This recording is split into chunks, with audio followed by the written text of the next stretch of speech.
नमस्कार, मैं छत्तीसगढ़ अखबार के YouTube चैनल इंडिया आजकल के स्टूडियो से सुनील कुमार। आज मैं आपको बैठे दिख रहा हूँ टेबल पर। जाहिर है कि कोई मेहमान साथ में है जिनसे बातचीत होनी है। हमारे साथ आज यहाँ पर हैं संज्ञा टंडन। ये बिलासपुर में रहती हैं, छत्तीसगढ़ के, लेकिन पूरी दुनिया से अपनी आवाज़ के मार्फत जुड़ी हुई हैं।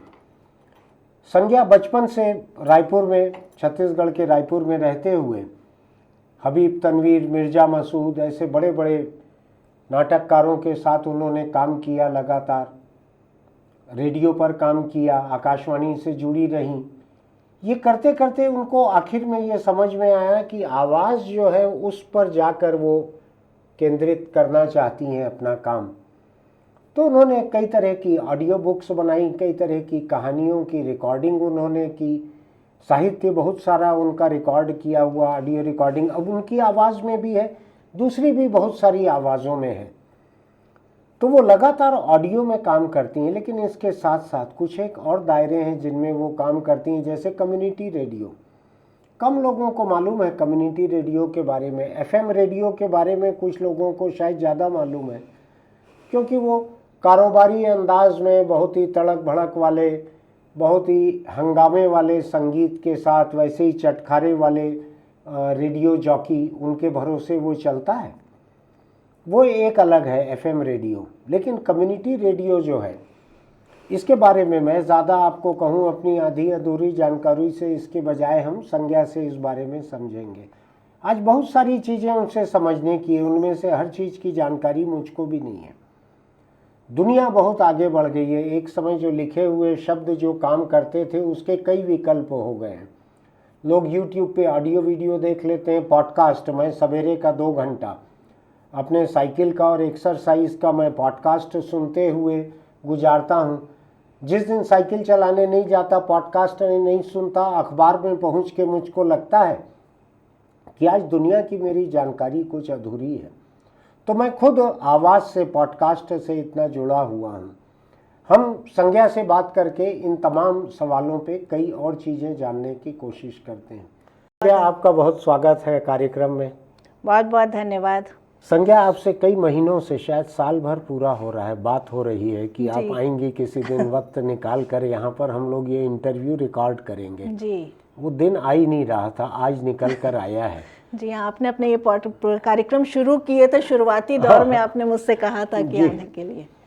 तो एक तो मुझको पता लगा कि आपने आज रायपुर में छत्तीसगढ़ के कुछ कम्युनिटी रेडियो चलाने वाले लोगों की एक बैठक रखी थी, उनके साथ बातचीत कुछ आपकी थी। जी जी। मैं शुरू वहीं से करता हूँ, आपकी शुरुआत के बजाय मैं इस मुद्दे की शुरुआत इससे करता हूँ। कम्युनिटी रेडियो है क्या? मान लीजिए मुझको ज़्यादा नहीं मालूम है, तो आप मुझको कैसे समझाएंगी क्या है ये? कम्युनिटी रेडियो यानी सामुदायिक रेडियो जी। ये information broadcasting ministry central India का एक प्रोजेक्ट है, कह सकते हैं। हाँ। इन्होंने देश के अलग अलग हिस्सों में 50-50 वॉट के ट्रांसमीटर्स दिए हैं और अपनी कम्युनिटी जो 10, 12, 15 किलोमीटर की रेंज में सुनाई देते हैं। ठीक। तो उस कम्युनिटी को अवेयर करने के लिए, जागरूक करने के लिए एक तरह के जागरूक तो रेडियो हैं, जागरूक करने वाले रेडियो हैं। इस तरह के अभी देश में देखते देखते 400-500 रेडियोस हो चुके हैं। कोस्टल रीजन की अलग समस्याएं हैं, हिल स्टेशंस की अलग समस्याएं की है, कहीं मछुआरों के लिए मौसम की जानकारी की है, ऐसा। जी हाँ, तो जिस भी क्षेत्र का रेडियो है वो अपने क्षेत्र की चीज़ों को, नेशनल समाचार और नेशनल दुनिया से अलग होकर के लोकल स्तर के लोगों को हर मामले में जागरूक करना, उन लोगों को मंच देना, वहाँ की प्रतिभाओं को मौका देना, वहीं के लोगों का रेडियो, वहीं के द्वारा, उन्हीं लोगों द्वारा चलाया जाने वाला रेडियो। मतलब बहुत हमको गाने नहीं बजाने हैं। इसको सुनते कैसे हैं? ट्रांजिस्टर पे सुनते हैं कि मोबाइल फ़ोन पर सुनते हैं, किस पे सुनते हैं? दोनों एफएम फ्रिक्वेंसी रहती है, जैसे कमर्शियल रेडियोस की फ्रिक्वेंसी होती है वैसी इसकी फ्रिक्वेंसी भी होती है। 90 से 100 तक के बीच की ही रहती हैं। 90.4, 90.8 इस तरह की। तो वो एफएम रेडियोस पे भी, लेकिन उस रेंज में रहेंगे तब कार वगैरह में भी सुनाई पड़ते हैं अगर उस रेंज में है तो अगर कोई लंबी दूरी पे चल रहा है तो थोड़ी थोड़ी दूरी पे जो है उनको बदले हुए स्वर सुनाई देंगे। ये सेंट्रल गवर्नमेंट ने कितने साल पहले इसको शुरू किया? ये करीब 2006 के आसपास से शुरू हुआ था, जब सुप्रीम कोर्ट ने ये कहा था कि ध्वनि पे किसी का हक नहीं है, आवाज़ पे। अच्छा। तो उसको जो है खरीदा नहीं जा सकता। तो उसके बाद ये एक अधिनियम आया था और फिर 2007-8 से शुरू हुआ था, धीरे धीरे पॉलिसीज बननी शुरू हुई। तो एजुकेशनल इंस्टीट्यूट्स को और एनजीओस को ये 2 क्राइटेरिया, तीसरा केवीके कृषि विकास केंद्र, इन 3 लोगों को दिए जाते हैं ये। तो कृषि से संबंधित बातों के लिए भारत सरकार ये फ्री में देती है ट्रांसमीटर? नहीं, ट्रांसमीटर फ्री में नहीं देती है।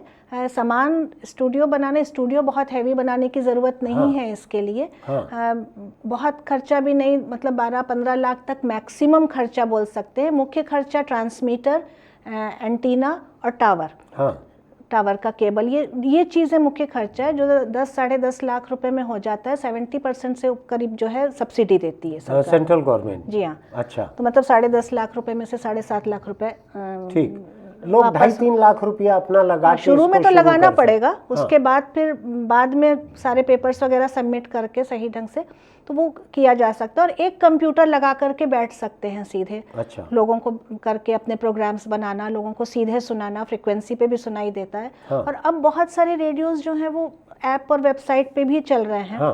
तो उसको वो ग्लोबली है फिर, क्योंकि ये जब योजना बनी थी तो इसलिए कि एक छोटे गांव के लोग हैं, मान लीजिए एक बुनकर वाला क्षेत्र है जी, तो वहाँ के लोगों की जो समस्या है या मछुआरों की जो समस्या है, तो वहाँ पे गांव में क्योंकि खुला वो है तो 50 वाट का छोटा सा ट्रांसमीटर है। तो आवाज़ें बहुत अच्छे से चली जाती हैं और सारे लोग मिलते हैं। लेकिन बाद में ये शहरों को जब मिलने लगा तो बड़ी बिल्डिंग्स ने उसकी शैडो में नहीं आ रहा है और बहुत सारी प्रॉब्लम्स आनी शुरू हुई। तो 50 वाट के ट्रांसमीटर बहुत छोटे होने लगे। अच्छा। तो फिर वो लोग, उन्होंने ट्रांसमीटर का कैपेसिटी नहीं बढ़ाई। इसका लाइसेंस कोई मिलता है भारत सरकार से? जी हाँ, लाइसेंस मिलता है। उसका 1 साल की फीस भी जमा करनी होती है, स्पेक्ट्रम फीस उसकी रहती है। WPC से जो है हमको फ्रिक्वेंसी अलॉट होती है। और मिनिस्ट्री से, IB मिनिस्ट्री से जो है हमको सब एक MOU होता है बाकायदा, गोपा बोला जाता है, गवर्नमेंट के साथ जो साइन होता है। तो वो सिग्नेचर वो 5-5 साल में रिन्यू होता है। अच्छा। तो और ये WPC की जो फ्रिक्वेंसी का जो फीस देनी होती है हमको, वो 1-1 साल में देनी होती है। अच्छा। तो बस ऐसा बहुत खर्चे वाली चीज़ नहीं है। लेकिन इसका रेवेन्यू मॉडल क्या है? इसमें आपकी लागत और उसका जो खर्च है, शुरू में तो मिल गए, लेकिन उसके बाद आप लोकल एडवर्टीजमेंट्स भी ले सकते हैं। अच्छा। अपने आसपास के क्षेत्र के लोगों से, मतलब DAVP के रेट्स तय हुए हैं, 7 रुपये 20 पैसे इस समय है पर सेकंड DAVP का रेट। अच्छा। तो छत्तीसगढ़ गवर्नमेंट के संवाद के थ्रू जो है रेडियोस को कुछ एड्स मिल जाते हैं। कमर्शियल रेडियोस की तुलना में बहुत कम है। आकाशवाणी की तुलना में और बहुत कम है। लेकिन फिर भी स्थानीय प्रशासन जो है वो अभी उस चीज़ को उतना उपयोग में नहीं ला पा रहा है। जहाँ जहाँ पर भी हैं वहाँ के लोग उसको लाइव कोई भी चीज़ पूरे शहर भर में बोलने के लिए यूज़ कर सकते हैं, अपने गांव में बोल सकते हैं। तो जो बड़े सेक्टर्स हैं वो लोग अपनी चीज़ों को कर सकते हैं। तो क्योंकि NGOs के थ्रू हो रहा है, अगर जो एजुकेशनल सोसाइटीज़ हैं वो लोग तो अपने फंडिंग कर लेते हैं। यहाँ जैसे रायपुर में कुशाभाऊ ठाकरे पत्रकारिता विश्वविद्यालय, उन्होंने अपना एक स्टूडियो भी बनाया है और शायद कम्युनिटी रेडियो भी है उनके पास है। एक कम्युनिटी रेडियो संवाद नाम से एक रेडियो रायपुरिया है, वो भी सुंदरनगर से चलता है। अच्छा। तो NGOs को चलाने में मुश्किल है थोड़ी सी, पर क्योंकि उनके दूसरे काम भी चलते हैं, डोनेशंस भी ले सकते हैं, प्रोग्राम्स भी जो है जिसके लिए बना रहे हैं उन लोगों से कुछ फंडिंग हो सकती है, और जो लोकल विज्ञापन भी लिए जा सकते हैं। पर तो ये कम्युनिटी रेडियो जो है ये कमर्शियल ऑर्गेनाइजेशन के लिए नहीं है? नहीं, वैसा नहीं। NGO जैसे मैंने बताया कि सिर्फ 3 क्षेत्र के लोगों को दिया जा रहा है। ठीक। तो यानी जैसे हम एक अखबार के रूप में कारोबार है, तो हम चाहें कि हमारा एक कम्युनिटी रेडियो हो तो वो हमारे लिए नहीं है। ये NGO के थ्रू अगर कुछ चीज़ आप लेना चाहें तो कर सकते हैं। वो तो थ्रू नहीं, वो तो NGO के लिए है। जी हाँ। तो नाम ढांक के करना ठीक नहीं है कोई काम। जी। तो वो नहीं है। जी। अब मुझको एक चीज़ समझाइए, जो लोग आमतौर पे कम्युनिटी रेडियो शुरू करते हैं, जो कृषि विस्तार केंद्र वगैरह हैं, यूनिवर्सिटी हैं, जिनके पास में क्षमता ज़्यादा है, वो लोग तो शायद कुछ ज़्यादा देर ब्रॉडकास्ट कर लेते होंगे। आप जैसे हैं, आप एक एनजीओ में काम कर रही हैं या एनजीओ चला रही हैं, उसके थ्रू करती हैं, कितने घंटे ब्रॉडकास्ट करती हैं रोज? हमारा 10 घंटे करीब ब्रॉडकास्ट हो रहा है। 10 घंटे? जी। इसमें हर दिन फ्रेश कंटेंट कितना रहता है? फ्रेश कंटेंट, अलग अलग तरह के प्रोग्राम्स हैं हमारे। अब वो मॉडल भी जो है सब अपने अपने रेडियोस के हिसाब से कर रहे हैं। अब हमारे पास प्रोडक्शन टीम अच्छी है तो हमारे पास इंटर्न्स बहुत आते हैं, तो हमारा प्रोडक्शन अच्छा काफ़ी सारा हो जाता है। अच्छा। और जो रिपीट ब्रॉडकास्ट भी होते हैं वो भी ऐसे रहते हैं कि अगर कोई दूसरी बार भी सुन रहा है तो उसको इंटरेस्ट आएगा।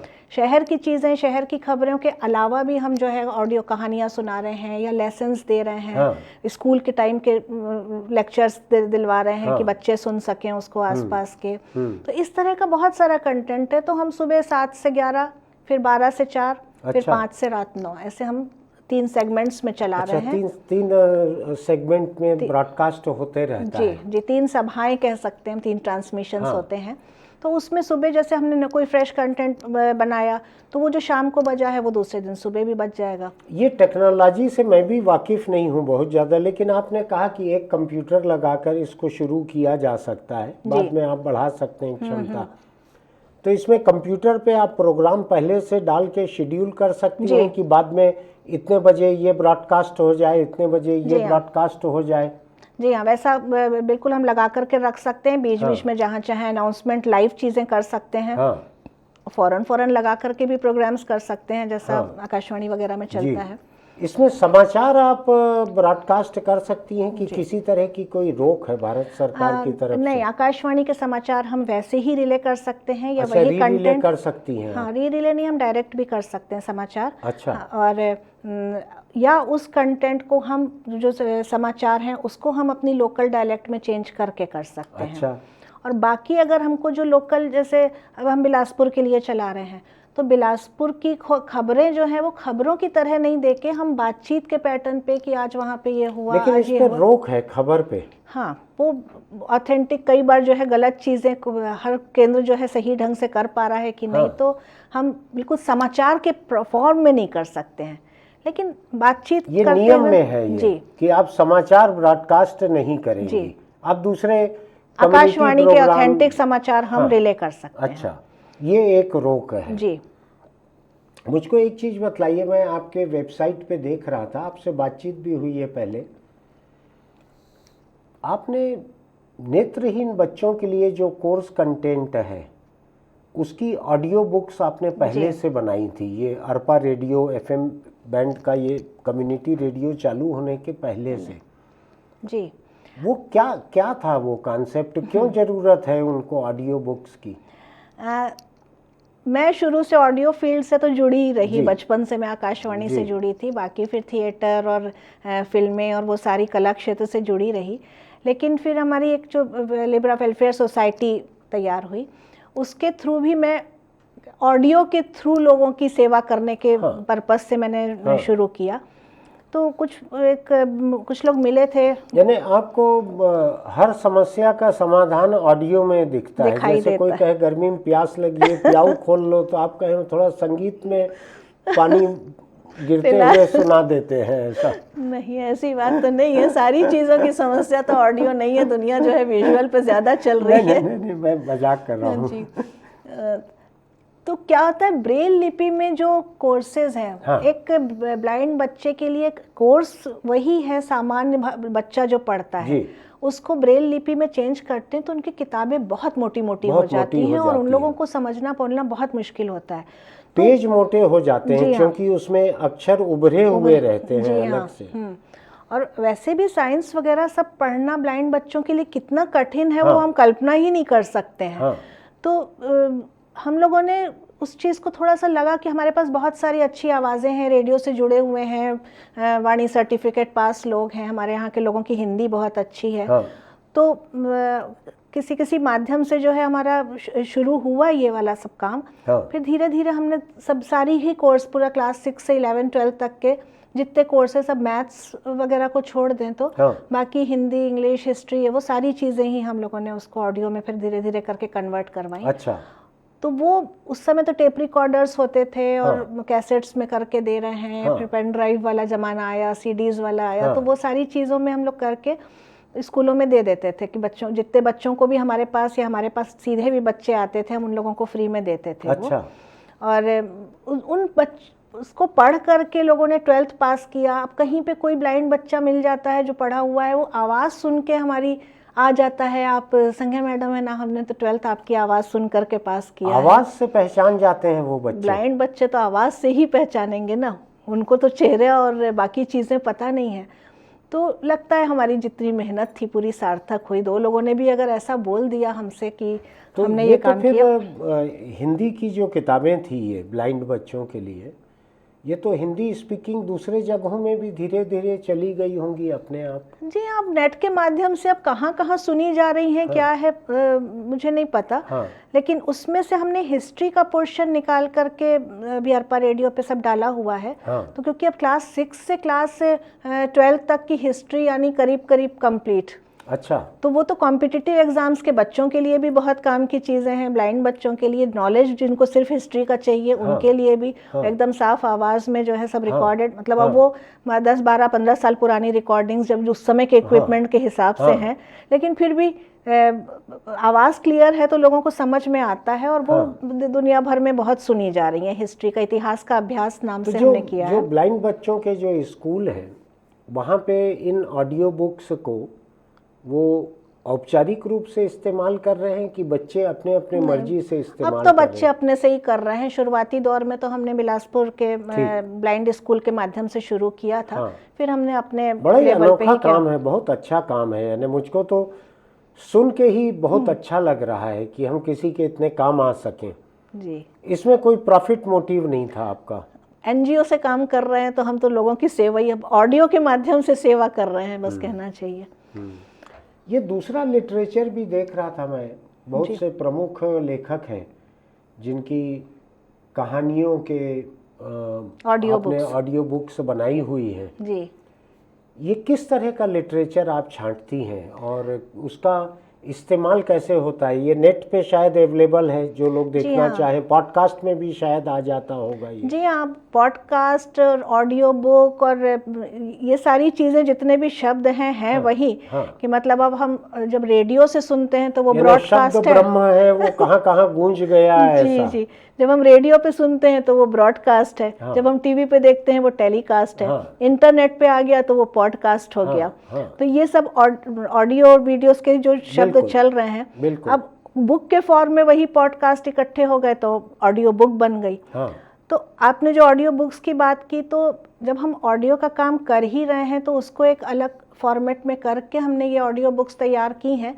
तो कुछ तो जो हमारे परिचित लोग थे उन लोगों की ही किताबों से शुरू किया काम, फिर कुछ लोगों ने उसको देख करके हमसे काम करवाया। जादवानी की कहानियां मैं सुन रहा था। जी, जया जादवानी। तो ये लेखकों की अपनी आवाज में भी है कि आप लोग अपनी आवाज में जैसा चाहे सामने वाला अपनी आवाज में भी करना चाहे तो हम उनकी रिकॉर्ड करके, सामने वाली दोनों ही, लिखने वाला या लिखने वाली जो भी होंगे, लेखक या लेखिका, तो उनकी आवाज़ में हो चाहे हमारे जो बोलने वाले लोग हैं, वॉइस आर्टिस्ट हैं, उन लोगों की आवाज़ें लेना चाहें, क्योंकि हमारे पास देश भर के रेडियो से जुड़े हुए कैजुअल आर्टिस्ट हैं। मेरा एक पॉडकास्ट जाता है जिसमें मैं 60-65 लोगों की आवाज़ें ले चुकी हूँ, अलग अलग देश भर के कोने के अलग अलग लोगों की आवाज़ें। एक सिंगल प्रोग्राम में? हाँ, मतलब नहीं, एक सिंगल प्रोग्राम नहीं, एपिसोड वाइज आता है। एपिसोड वाइज वो फिल्मी एक एक गाने के ऊपर की कहानी है। हाँ, मैंने सुना है, एक कम से कम सुना है जी, एक गीत ऑफ सने नाम से, वो मेरा काफी बड़े प्लेटफॉर्म पे, गाना, जियो, स्पॉटिफाई, जितने ऑडियो प्लेटफॉर्म्स हैं सब जगह पे हैं वो। अच्छा। तो उसमें हमारे पास तो आवाज़ें बहुत सारी हैं। जो लोग भी ऑडियो बुक्स बनवाना चाहें, करना चाहें, वो लोग हमसे संपर्क कर लेते हैं, हम उनका बनाते हैं। और कुछ लोग अपनी आवाज़ में रिकॉर्डेड की हुई कहानियाँ कि हमको इसकी ऑडियो बुक चाहिए, प्लेटफॉर्म बस चाहिए उनको, हमारा जो वेबसाइट है उस पर, तो वैसी चीज़ें भी कर लेते हैं। तो वो ऑडियो बुक वाली संस्कृति भी तो अभी अभी ही शुरू हुई है। बिल्कुल। तो जब लोगों ने सुनना शुरू किया, मुझको खुद को खबरों के लिए पहले अखबार देखना सुबह और शाम को, और टेलीविज़न देखना, धीरे धीरे इंटरनेट पे देखने लगा, अभी पिछले कुछ सालों से मैं लगातार केवल ऑडियो सुनता हूँ खबरों के लिए। यानी मेरा मेन सोर्स जो है वो ऑडियो रह गया है। जी जी। मैं बाकी लोकल खबरों के लिए मैं छत्तीसगढ़ के अखबार देख लेता हूँ, लेकिन पूरी दुनिया की खबरों के लिए, विश्लेषण के लिए, इंटरव्यू के लिए, ये सब मैं केवल ऑडियो पे सुनता हूँ। तो ऑडियो का महत्व पहले की तुलना में बढ़ता तो जा रहा है। हाँ। और उस चीज़ को लेकर के हम लोग भी अपने छत्तीसगढ़ में जितना काम कर रहे हैं। हाँ। एक प्रोजेक्ट और हमारा बच्चों को लेकर के वो क्या है? किया था हम लोगों ने। मतलब वो एक ऐसी फील आया कि जब पहले बच्चे थे नानी दादी की कहानियाँ सुनते थे, तो सोते समय एक संस्कार उनके मन में थे, तो सोते समय मेंटल ग्रोथ अच्छी होती थी, ये किसी से मैंने सुना। तो अभी जो बच्चे हैं टीवी देख रहे हैं, हॉरर, थ्रिलर, इस टाइप की चीज़ें देखते हुए सो रहे हैं, तो या एनिमेशन फिल्में देख रहे हैं जिसमें उनकी कल्पना की कोई गुंजाइश नहीं रहती, उसमें रंग, आवाज, हरकत सब कुछ जो दिखाया जा रहा है वही देखना है। वो परफेक्ट इडियट बॉक्स की तरह रहता है वो। और बिल्कुल ही छोटे से बच्चे, 1.5-2 साल के बच्चे अब तो बिल्कुल चला के खोलना करना करते हैं। लेकिन जब ये बात थी, उस समय नया नया मोबाइल आया था, व्हाट्सएप, वो यंगेस्ट हैकर रहते हैं, माँ के बाप के पीछे से जाके वो स्क्रीन लॉक को अनलॉक करना सीख लेते हैं। सबसे यंग हैकर रहते हैं। बहुत सही शब्द बोल रहे हैं आप। तो जिस समय की मैं बात कर रही हूँ 2012-14 की, उस समय मोबाइल भी नए नए थे, व्हाट्सएप नया नया आया था। तो उस समय हमने एक प्रयोग किया कि इन बच्चों को के मेंटल ग्रोथ पे जो फ़र्क पड़ रहा है, एक एक्सपेरिमेंट जैसा किया जाए। तो हमने 50 ऐसे पेरेंट्स से ढूंढे जिनके बच्चे कहानी सुनने वाली उम्र में है, 5 से 10 वाले। उन लोगों के लिए हमने पंचतंत्र की कहानियाँ, ऐसी ऑडियो का काम तो कर ही रहे हैं, रिकॉर्ड करके भेजना शुरू किया, रोज़ एक कहानी नाम से। और उनसे कहा कि आप लोग रात को, जब बच्चा जो है मोबाइल छीनना चाहता है, दिन भर आप बचाते रहते हैं, रात को आप उस बच्चे को अपने पास बुला करके और सोते समय ये कहानी सुनाइए। तो उन्होंने शुरू किया। 10-15 दिन के अंदर उन लोगों के तो अच्छे रिस्पॉन्स आए ही, क्योंकि उनको फ़र्क लग रहा है। मेरे पास 2500 नंबर आ गए ऐसा कि आप हमको भी भेजिए। और उसमें इंडिया से बाहर के पेरेंट्स, इंडियन पेरेंट्स ज़्यादा थे, जो थोड़ा हिंदी भी सुनाना चाहते हैं बच्चों को, थोड़ा हिंदुस्तान से जुड़ी हुई संस्कृति, कहानियाँ सुनाना चाहते हैं।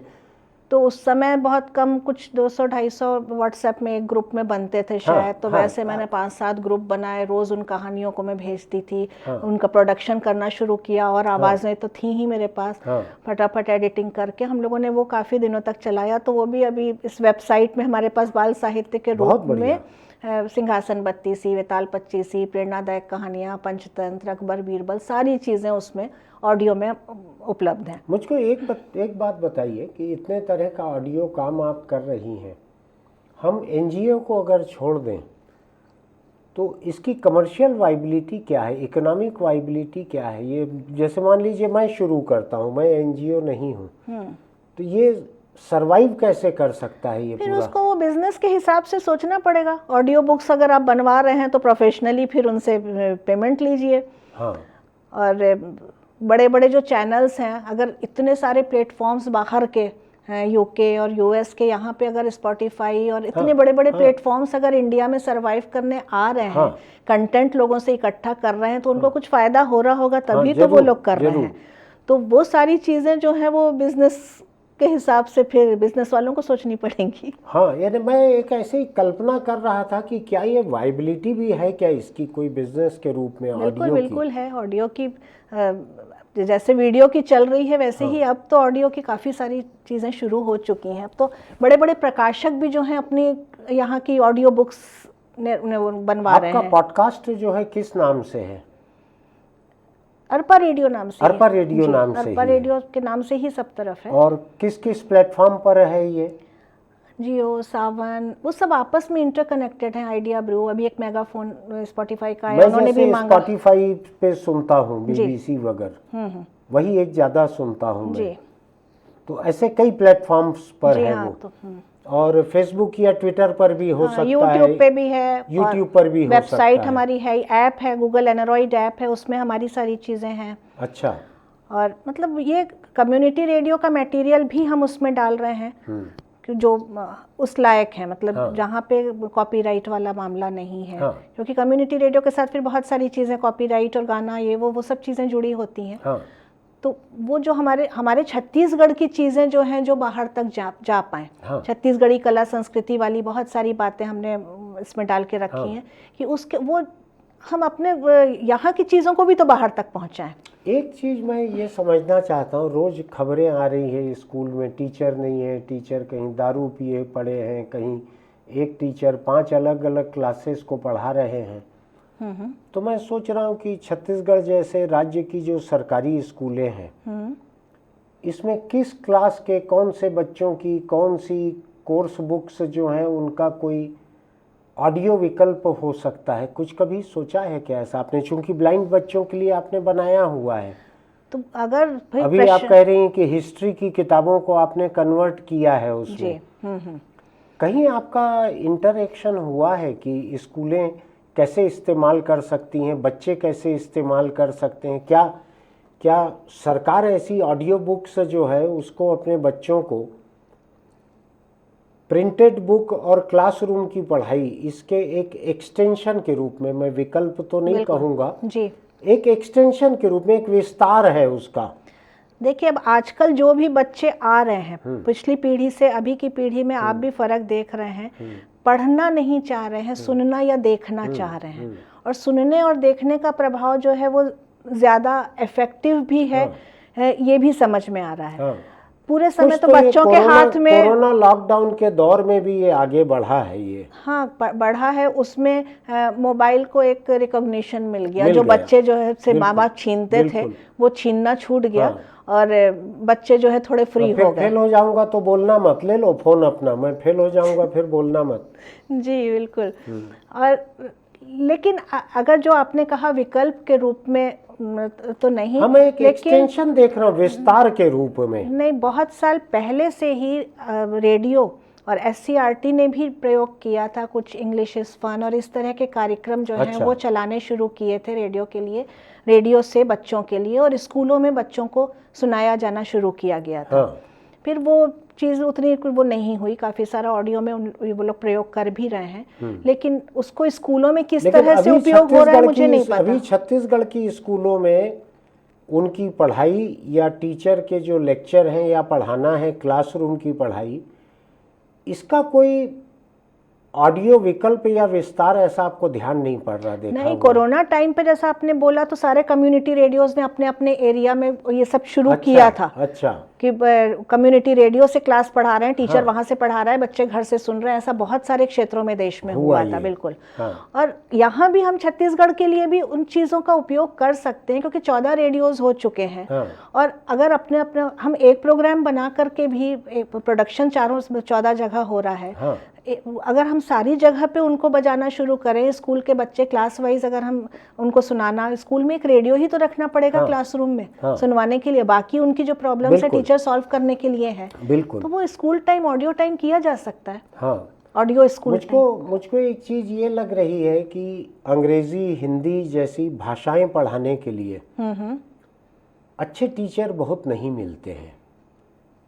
यानी मैं किसी टीचर पे कमेंट व्यक्तिगत रूप से नहीं कर रहा हूँ, लेकिन मेरा ये मानना है कि छत्तीसगढ़ जो है इसमें शुद्ध हिंदी पढ़ाने वाले टीचर भी कम है, अंग्रेजी पढ़ाने वाले तो बिल्कुल ही नहीं है। मैं तो म्यूनिसिपल स्कूल में पढ़ा हूँ, तो हमको बहुत अच्छी पढ़ाई हासिल नहीं होती थी।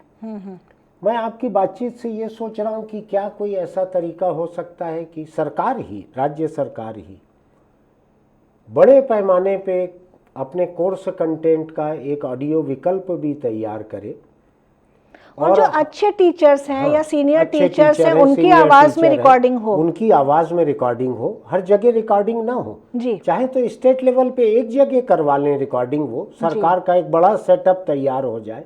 चाहे तो आपके जैसे जितने लोग हैं उनको दे दें, ये 4 किताबें आप तैयार कर दीजिए, 2 किताबें कोई और तैयार कर ले। बिल्कुल, सबका थोड़ा थोड़ा काम चलेगा और हर का योगदान रहेगा। मेरे दिमाग में ये चीज़ अभी आपसे बात करते करते आ रही है कि बच्चे जो हैं आधा घंटा पौन घंटा खाना खाते हैं, सरकारी स्कूलों के बच्चे जी। मैं भी ऐसे ही एक चीज़ सोच रहा हूँ क्या बच्चों के खाना खाते समय उनको उस इलाके का कोई संगीत, कोई मनोरंजन, कोई ज्ञानवर्धक या अच्छी बात जो खाने के समय अच्छी हो? मैं नहीं चाहूँगा आप खाने के समय पढ़ाई की बात करें। पहाड़ा कोई उनको सुनाए या सिखाए। जी। मैं चाहूँगा कि खाने के समय जो बात अच्छी लगे उनको, जो उनके लिए अच्छी हो। केवल नसीहत देना जरूरी नहीं है कि हाथ धोए कि नहीं, ये किए कि नहीं, और भी कोई बात। मान लीजिए अच्छा संगीत ही है कोई, अगर उतनी देर, अभी तो मुझको किसी स्कूल का, सरकारी स्कूल का कोई ट्रांजिस्टर से रिश्ता मुझको नहीं मालूम है, लेकिन बच्चे खाते तो एक ही जगह हैं, एक ही बरामदे में बैठ के खाते हैं जी। चूंकि आपके साथ बैठा हूं इसलिए इस लाइन की चीज सूझ रही है मुझको कि क्या कोई ऐसा संगीत हो सकता है, मधुर संगीत, जो बच्चों को अच्छा लगे खाना खाते हुए। अभी तो मैं सुनता हूँ डेयरी में गाय वगैरह जो है उनको भी अच्छा संगीत सुनाया जाए तो उनकी उत्पादकता बढ़ती है। तो मैं सोच रहा हूँ कि स्कूल में क्या हो सकता है ऐसा। खाने के वक्त तो सब क्लास बंद रहती है, क्या कोई संगीत ऐसा बजाया जा सकता है? क्या कोई प्रोग्राम ऐसे बनाए जा सकते हैं? या क्लासरूम में मान लीजिए अंग्रेजी पढ़ाने वाले टीचर अच्छे नहीं हैं, नहीं रहते हैं, हमारे भी साथ में नहीं रहे, हमारे स्कूल कॉलेज कई जगह नहीं रहे, तो क्या जो सच में अंग्रेजी के अच्छे टीचर हैं उनकी आवाज़ में ऐसे लेक्चर बनाए जा सकते हैं जिनसे बच्चे शुरू से ही अंग्रेजी अच्छी सीख सकें? कम से कम भाषा के बारे में मुझको, हिंदी अंग्रेजी, इसका ग्रामर और उच्चारण दो चीज़ें, ये मुझको लगता है कि टीचर बहुत अच्छे न रहें तो ये कमज़ोर हो जाती है पढ़ाई। जी। क्या सोचना है आपका? बिल्कुल, बहुत अच्छी सही सोच लग रही है आपकी। इसमें बोलते शब्द, एक इम्प्रूव योर हिंदी नाम से भी मेरी एक ऑडियो बुक बनी हुई है, जिसमें 2-2 शब्दों के अंतर बताए गए हैं। तो उस तरह की चीज़ें, या मतलब इंटरेस्टिंग होनी चाहिए। बच्चों का खाना का समय वाकई खराब नहीं होना चाहिए। मैं तो ये नहीं चाहूँगा कि बच्चों को हम खाते समय बहुत ज़्यादा एक बोझिल किस्म का कोई उनके ऊपर लाद दें, वो तो और भूख खत्म हो जाएगी उनकी। जो खाना पकाते हैं उनका खाना बच जाएगा, वैसा मैं नहीं चाहता हूँ। मैं चाहता हूँ कुछ ऐसा सुने कि ज़्यादा खा सकें। चलिए, आपकी बात सुन करके अगर प्रशासन का ध्यान जाता है तो अच्छी बात है। मैं करता हूँ सरकार जो है, नई सरकार है, कई नई चीज़ें करना चाहेगी जी। स्कूल एजुकेशन जो लोग देखते हैं, मेरा ख्याल है सिद्धार्थ परदेसी हैं छत्तीसगढ़ सरकार में, वो बिलासपुर के कलेक्टर भी रहे हुए हैं, आपके नाम से भी परिचित होंगे। तो हो सकता है उनके दिमाग में ऐसा कुछ आए, क्योंकि शिक्षकों की कमी है। अभी 30,000 पद शायद शिक्षकों के खाली पड़े हुए हैं छत्तीसगढ़ में। मैं किसी के पेट पे लात मारने के लिए ये बात नहीं बोल रहा हूँ, इतना आप ध्यान रखिएगा। मैं किसी की रोजी रोटी कम करने के लिए नहीं बोल रहा हूँ, मैं ऐसी जगहों के लिए बोल रहा हूँ जहाँ पढ़ाने के लिए लोग नहीं है, टीचर नहीं है, और कई विषयों के टीचर नहीं है। कुल मिलाकर छत्तीसगढ़ में जब मैं देखता हूँ पढ़ाई का स्तर स्कूल का बहुत नीचे है। जो राष्ट्रीय सर्वे हुआ है उसमें छत्तीसगढ़ की जगह बहुत नीचे है, थोड़ा बदहाल है राज्य ये बच्चों की पढ़ाई के मामले में। तो मैं अखबार में भी लिखते रहता हूँ इस बारे में। आपसे बात हो रही है तो मुझको लग रहा है विकल्प नजर आ रहा है कि एक कोर्स कंटेंट का अगर एक बार रिकॉर्डिंग हो जाए, ऑडियो रिकॉर्डिंग, तो आप उसको जब चाहे जहाँ चाहे प्ले कर सकते हैं।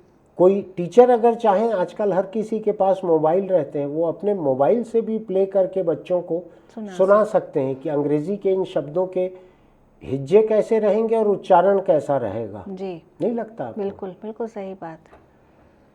मैं आपके ये बाल साहित्य वगैरह को देख रहा था, लोक कथाओं को देख रहा था, मैं थोड़ा सा ये समझना चाहता हूँ कि बाल साहित्य आपने जो भी ऑडियो तैयार किए हैं ये टेक्स्ट से ही तैयार किए होंगे मोटे तौर पर। अगर कोई लोक कथाएं जुबानी है वो एक अलग बात है, मोटे तौर पे टेक्स्ट से किए होंगे। बच्चे जो हैं अगर उन्होंने पूरी तरह से भाषा ज्ञान नहीं हुआ है तो पढ़ नहीं सकते हैं वो, लेकिन सुन सकते हैं वो। जी बिल्कुल। यानी बच्चे का सुनना जो है उसके पढ़ने के पहले शुरू हो सकता है, और जितना पढ़ना नहीं सीखे हैं उतना सुनना जानते हैं वो। तो आपको ये लगता है कि ये जितने बच्चों की कहानियां या बाल साहित्य के जितने ऑडियो आपने बनाए हैं, ये जिस एज ग्रुप के लिए बनाए हैं उससे कम एज ग्रुप से भी बच्चे इसको सुन सकते हैं? बिल्कुल सुन सकते हैं। सुनते भी होंगे शायद हाँ, घरों में। सुनते भी होंगे क्योंकि बहुत लाखों करोड़ों में है उसके डाउनलोड्स। मेरे हर तरफ कहीं पे भी अच्छा। देखें तो बहुत डाउनलोड्स हैं। अब वो तो पेरेंट्स के ऊपर है हाँ कि अब उस उम्र के बच्चे खुद तो नहीं निकाल करके सुन रहे हैं, हाँ, लेकिन उसकी वो आदत डालना तो उनके पेरेंट्स के बिल्कुल, ऊपर है बिल्कुल। कि या तो वो खुद कहानी सुनाने वाले या उनके घर के नाना नानी दादा दादी हों हाँ। अभी भी कहानी सुनाने वाले, हाँ तो वो चीज़ें एक पीढ़ी से दूसरी पीढ़ी में ट्रांसफ़र हो रही हों। हाँ, लेकिन हमने कोशिश की कि हम पिछली पीढ़ी की चीज़ों को अगली पीढ़ी तक पहुंचाने का काम हाँ। ऑडियो में संरक्षित करके हाँ। करें। ये जो कंटेंट सिलेक्शन आपका रहता है जी। बच्चों के लिए, बड़ों के लिए, लिटरेचर का, इन सब में कोई आपका राजनीतिक रुझान, कोई आपकी विचारधारा, कोई आपकी धार्मिक सोच, इसका क्या रोल रहता है? नहीं, सब चीज़ को न्यूट्रल रख के करना पड़ता है। हम कैसे अपनी किसी चीज़ को किसी के ऊपर थोप नहीं सकते। व्यक्तिगत पूर्वाग्रह इस सिलेक्शन में अड़े नहीं आते? नहीं। अब अगर हम बच्चों के लिए काम कर रहे हैं तो बच्चों के लिए जो भी अच्छा है, पंचतंत्र से अच्छा क्या है, तो हम पहले पंचतंत्र ही करेंगे ना, उसके बाद जब वो। लेकिन मुझको ऐसा क्यों ध्यान पड़ता है कि दुनिया की जितनी बोलियां हैं और जितनी भाषाएं हैं उन सब में लोक कथाएं हैं। जी। मैं तो इजिप्ट की लोक कथा, कभी अफ्रीका की लोक कथा, अफ्रीका के अलग अलग जुबानों की लोक कथा, ये सभी पढ़ने के लिए मिलती हैं। जी हाँ। अब आजकल हमारा काम चल रहा है, अभी हम लोग विदेशी लोक कथाओं को ही कर रहे हैं। भारत के अलग अलग स्टेट्स की काफ़ी लोक कथाएं कर चुके हैं हमारे लोग, और अभी स्विट्ज़रलैंड की और हाँ। ऐसे कई जगहों की हम लोग लोक कथाओं पे काम कर रहे हैं। हमारे ये अनुवाद भी कर रहे हैं कि वो अनुदित है? वो अनुदित वाली ही कर रहे हैं। वो कर रहे हैं। फिर अब उन भाषाओं में लोक कथाओं के फिर हमको वैसे लेखक ढूंढने पड़ेंगे। हाँ। फिर भी हम कोशिश करते हैं कि हम वो नाम बता पाएं, जो अनुवादक का नाम अगर हमको उपलब्ध है इंटरनेट पे या जो भी किताब में, तो हम कहाँ से ले रहे हैं उसका भी हम उनको वो देते हैं। ये आपका खुद का भाषा का जो बैकग्राउंड रहा है, जी, मैं यहाँ पे कहना चाहूँगा, संज्ञा जो है, डॉक्टर रमेश चंद्र मेहरोत्रा भाषा विज्ञानी थे, बहुत बड़ा जाना माना नाम था उनका। रविशंकर विश्वविद्यालय में पढ़ाते थे भाषा विज्ञान।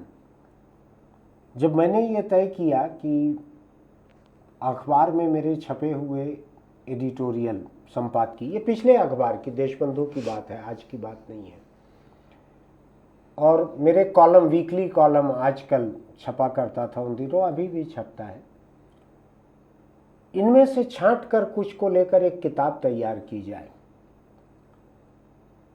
तो उस वक्त मुझको लगा कौन ऐसे हो सकते हैं जो इनमें से छांटें। दोबारा तो नहीं लिखना था, बहुत ज़्यादा एडिटिंग की भी ज़रूरत नहीं थी, लेकिन छांटे कौन, काफ़ी मोटा गट्ठा था।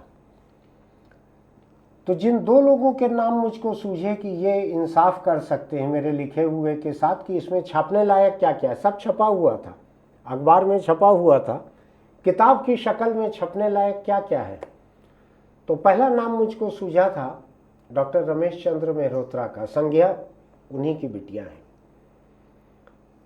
और भाषा को आगे बढ़ा रही हैं वो लगातार। तो रमेश चंद्र मेहरोत्रा भाषा विज्ञानी थे, वो मेरी किताब के एडिटर थे, दो में से एक। दूसरे अपूर्व गर्ग थे। अपूर्व गर्ग वैचारिक रूप से वामपंथी व्यक्ति थे, नौजवान थे। मैं चाहता था दो अलग अलग पीढ़ी के लोग जो हैं अलग अलग छांटे कि क्या छपने लायक है, और जिन कॉलम को, जिन संपादकी को दोनों छांट लेंगे उसी को हम किताब में लें। तो इस तरह से उसका संपादन हुआ था। बहुत सारे गट्ठे दिए गए थे दोनों को, और उन दोनों ने जिन चीज़ों को छांटा, बड़ी मेहनत का काम था। मेहरोत्रा साहब का बहुत बड़ा उपकार था मेरे ऊपर, कोई मैं तो नहीं कर सकता किसी और के लिए इतना जितना उन्होंने मेरे लिए किया था। तो इन दोनों ने जिन कॉलम को और एडिटोरियल को छांटा कि हाँ ये छापने लायक है, हमने उन्हीं को लिया था। इन दोनों की पसंद के खिलाफ जाके मैंने केवल एक कॉलम अपना आजकल उसमें डाला था, केवल एक अंक था जिससे दोनों ही सहमत नहीं थे, ये दोनों ही उसके खिलाफ थे। लेकिन फिर भी मैंने अपने विशेषाधिकार का इस्तेमाल करके कि ये मुझको पसंद है ये कॉलम, इसलिए इस किताब में, मेरे ख्याल से मैंने उसमें कहीं जिक्र किया भी है किताब में उसके, तो संज्ञा से मेरा एक ये परिचय भी है। उस समय मेरा परिचय नहीं था ये, लेकिन बाद में हमारी मुलाकात हुई, तब पता लगा कि डॉक्टर रमेश चंद्र मेहरोत्रा की सुपुत्री है ये। मैं जितने तरह की संभावनाएं देख रहा हूँ, और संभावनाओं से परे जितने काम वो कर चुकी हैं संज्ञा, जितने तरह से उन्होंने नेत्रहीन बच्चों के लिए अगर कोई ऑडियो बुक्स तैयार कर सकते हैं, उससे उन बच्चों को फ़ायदा हो सकता है, इससे अच्छी और क्या बात हो सकती है। वो काम उन्होंने किया, और कई तरह के काम कर रही हैं। बच्चों को सोते समय कहानी, मैं अपने घर में छोटा बच्चा है मेरे साथ, मेरा पोता, परेशान रहता हूँ मैं, सोते समय भी वो कुछ वीडियो देखना चाहता है, तो मैं अभी इनसे लिंक हासिल करता हूँ। अब अपने YouTube चैनल पर इनके लिंक सारे नीचे डाल देंगे, आप देखिएगा उसको, जहाँ भी जाके आपको जो अच्छा लगे आप सुन सकते हैं। मेरा ख्याल है इसकी कोई फीस नहीं है ना सुनने की, आपके चैनल्स की? नहीं है, हमारे YouTube चैनल की तरह है, लेकिन आपका बहुत बड़ा है, बरगद है। नहीं ये हमने अभी शुरू ही किया है जरा। तो ये बातचीत बड़ी दिलचस्प रही, लेकिन ये ख़त्म नहीं हुई है। बहुत सी चीज़ें तो बुनियादी बातें मैं खुद अभी पहली बार सुन रहा हूँ, और मुझको नई नई कल्पनाएं आ रही है सुनकर। आवाज़ की दुनिया के दोस्तों, ऐसा एक वक्त एक रेडियो पे आता था, याद है आपको? बिल्कुल। एक वक्त आता था, हम लोग बुधवार की रात 8 बजे 8 बजे, हमारे घर पर रेडियो नहीं था, हम पड़ोस के घर में जाते थे। वहाँ बुजुर्ग महिला थी, नानी कहते थे हम लोग, तो चेहरा देख के वो समझ जाती थी कि आज बिनाका गीतमाला आना है, तो वो रेडियो शुरू कर देती थी। हम लोग वहाँ बैठते थे, छोटे घर थे, हमारा अड़ोस पड़ोस भी छोटे घरों का था, कोई बहुत सोफ़ा वगैरह का चलन नहीं था। हम नीचे ज़मीन पे बैठकर सुनते थे, रेडियो सुनते थे, और जब ख़त्म होता था कार्यक्रम तो ये लगता था कि ये तो एक प्लेट में आधी रसमलाई मिली है, 2-3 और रहती तो अच्छा लगता। याद है आपको? मैं बहुत छोटी हुआ करती थी उस समय। अमीन सयानी को सुनते हुए कभी जी नहीं भरता था, यानी मेरा एक आवाज़ से जो एक लगातार का रिश्ता था वो था रेडियो सीलोन आज से भी आता जो उस समय के श्रोता हैं, हाँ। जिस समय की बात आप कर रहे हैं, वो अभी भी रेडियो ढूंढ रहे हैं। और बहुत सारे श्रोता, क्योंकि हम लोग इंटरनेट पे भी हैं, अरपा रेडियो से, वेबसाइट और उससे, तो बहुत से वैसे लोग हमारे साथ जुड़ रहे हैं, लगातार जुड़ रहे हैं। हम एक हफ्ते में प्रोग्राम करते हैं, एक शीर्षक देते हैं, जैसे अभी इस हफ्ते हमने बाजार शीर्षक दिया, और हम 84 वो कॉपीराइट वगैरह के सब सोच करके हम 84 के पहले के गाने नहीं बजाते, वो बाद के गाने नहीं बजाते हैं। 20 साल से ज़्यादा हो चुका है वही। तो वो हमारे पास 36, 42, 47 के गाने फरमाइश के रूप में भेज रहे हैं वो लोग। अच्छा। और मतलब आप सोचिए ना, बाजार शीर्षक से आपको मैं बोलूँगी कितने गाने याद कर पाएंगे? 25 से 30 आए। हर कोई भी शीर्षक हम सोचते हैं भाई 8-10 आए तो हमारा प्रोग्राम जल्दी से बन जाए। हम भी मेहनत करते हैं, एक श्रोता की भी फरमाइश आती है तो हम गाना ढूंढ के बजाते हैं उसको। 2-2, 2.5 घंटे का प्रोग्राम बनता है, और उसमें देश भर के हमारे पास 250 से ज़्यादा जगह से फरमाइशें आती हैं। गुजरात, महाराष्ट्र, जम्मू, हर एरिया से हिंदी स्पीकिंग वाले। ऐसी छत्तीसगढ़ी गानों के हम इस टाइप के प्रोग्राम करते हैं, ऐसी फरमाइशें आती हैं, तो हमको ये लगता है हम छत्तीसगढ़ी लोक संगीत दूसरे स्टेट्स में पहुंचा रहे हैं। छत्तीसगढ़ी भाषा, महाराष्ट्र वाले हमसे बोलते हैं, हम तो आपकी छत्तीसगढ़ी कितनी मीठी है, हम सुन सुन के समझना शुरू कर चुके हैं आपकी भाषा। तो हम अपने रेडियो की कड़क जुबान है, छत्तीसगढ़ी मीठी है। मराठी मैं पैदा हालांकि महाराष्ट्र में हुआ हूँ, मैं आलोचना नहीं कर रहा हूँ, लेकिन जुबान थोड़ी कड़क है, थोड़ी लाठी मारे जैसी है। तो वो लोग मोहब्बत की भी बात करते हैं तो लगता है डांट रहे हैं, थोड़ा सा ऐसा है। छत्तीसगढ़ी मीठी जुबान है। यहाँ गाली भी देते हैं तो अपने को देर से समझ में आता है, जिसको गाली का मतलब नहीं मालूम है वो समझेगा ही नहीं गाली दिए हैं जी। मीठी जुबान में गाली दे देते हैं यहाँ। तो इस तरह से वो श्रोता आज भी याद कर रहे हैं। मैं ये बोल रही थी कि जो बिनाका गीतमाला सुनने वाले श्रोता, बुजुर्ग 80 साल के, 85 साल के, ऐसे लोगों से हमारी फ़ोन पे बात हो रही है, फ़ोन इन प्रोग्राम पे, और वो लोग पुराने दिन याद कर रहे हैं, बोल रहे हैं आप लोग पुरानी चीज़ों का अंदाज तो नहीं लगा रही हैं। ये मैं बिनाका गीतमाला वगैरह जो बोला उससे मैं क्यों लगाऊंगी, आपके दर्शक लगाएंगे। चलिए, आज संज्ञा से बहुत अच्छी बात हुई है, बहुत अच्छी बात। यानी मुझको, कम लोग ऐसे रहते हैं जिनसे मुझको इतना सारा सीखने मिलता है, इतना सारा जानने मिलता है। मुझको नई संभावनाएं दिख रही है, अपने लिए नहीं। उन्होंने बतला दिया है कि एनजीओ वाले चला सकते हैं, एनजीओ चला सकता है। मैं कानून से परे किसी तरह का कोई काम नहीं करता। मैं एक फर्जी एनजीओ बना के कोई काम करना नहीं चाहता। जो एनजीओ का काम, एनजीओ में काम कर रहे हैं, उनके लिए मेरे मन में बड़ा सम्मान है। मैं कारोबार कर रहा हूँ, मुझको एक पत्रकार के रूप में पेशा और कारोबारी के रूप में कारोबार करना चाहिए, वही ईमानदारी की बात है। आप देखिएगा, हम अगली बार संज्ञा से इसी विषय से जुड़े हुए कई और सवालों पे बात करेंगे। तब तक आप इंतज़ार कीजिएगा। नीचे हम लिंक दे रहे हैं, सारे के सारे संज्ञा से अभी ले लेंगे, सारे लिंक देंगे इसके नीचे। आप जाके देखिएगा वो जो काम करती हैं। इस बातचीत में हो सकता है उन्होंने अपने आप को कुछ बढ़ा चढ़ा के बताया, हो सकता है उनके लिंक पे जाके आपको लगे कि काम उतना अच्छा नहीं है, या ये लगे कि अरे इंटरव्यू सुन के तो हमको लगा ही नहीं था ये इतना अच्छा होगा। आप खुद पर रखिए, खुद तय कीजिए। हम फिर मिलेंगे। आपने इतने ध्यान से हमको सुना, इसके लिए बहुत बहुत धन्यवाद।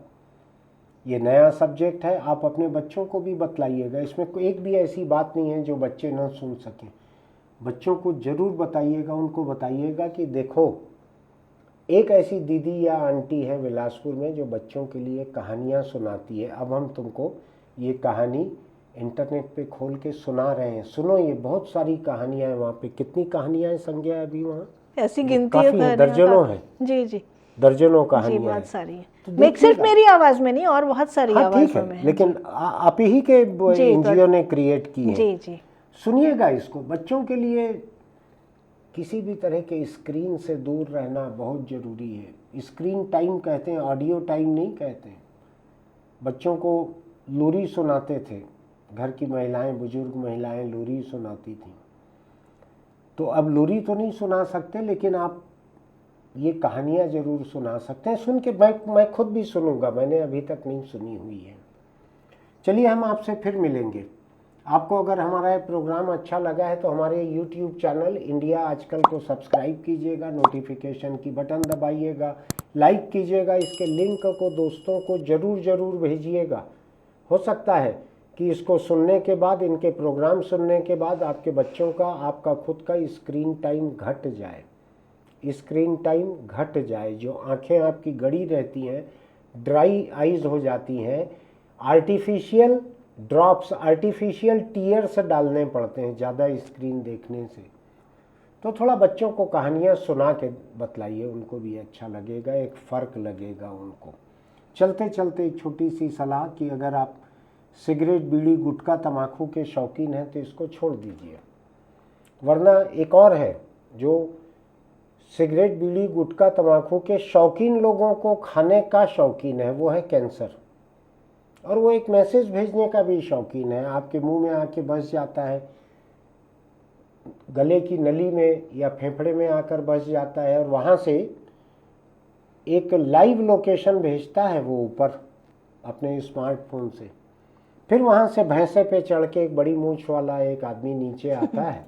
और मैंने तो कुछ एक फ़ोटो में देखा है, मैं नहीं जानता, अभी तक मेरा वास्ता नहीं पड़ा है, इसीलिए आपके सामने हूँ। मैंने कई फ़ोटो में देखा है कि वो रस्सी से बांध के भैंसे के पीछे घसीट के लेके जाता है। मुझको लगता है वो तकलीफ़ देह होता होगा। उस तकलीफ़ का सोच लीजिए। ये सिगरेट, बीड़ी, गुटखा, तम्बाकू को बंद कीजिए, अपने परिवार के ऊपर एहसान कीजिए।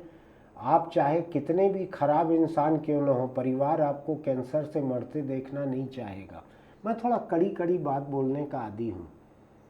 मेरे कहे हुए को, कम कहे हुए को अधिक मान लेना। एक पुरानी कहावत है, मैं बतला देता हूँ आपको। चिट्ठी को तार मानना, वरना बीमार को पार मानना। कुछ ऐसी ही नौबत है। मेरी नसीहत पे अगर आप गौर कर लें तो ठीक है, नहीं तो फिर उसका भैंसा जो है वो तो है ही। फिर मिलते हैं। नमस्कार।